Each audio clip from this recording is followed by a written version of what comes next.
আপনি এই ব্যাপারে আপনার স্যারকে আর কোনো কথা বলবেন না, খবরদার। আমি কিন্তু আপনাকে মানা করছি। এই ব্যাপারে যদি আপনার স্যার কিছু জানে আমি কিন্তু আপনার খবর করে দিব। যান, এখন গিয়ে নিজের কাজে মন দেন, যান।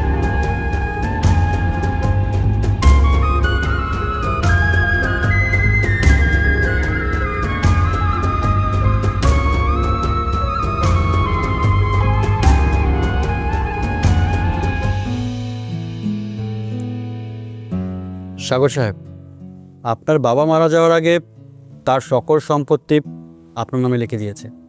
সেই কাগজগুলোই নিয়ে আসলাম।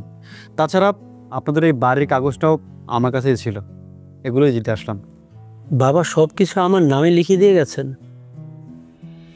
কি অদ্ভুত ব্যাপার, আমি ওগুলো কিছুই জানতাম না। মানুষটা হয়তো বুঝতে পেরেছিলেন তিনি একদিন হুট করে সবার মায়া ত্যাগ করে চলে যাবেন, এজন্য আপ্রাণ চেষ্টা করেছেন সব কিছু গুছিয়ে দিয়ে যেতে।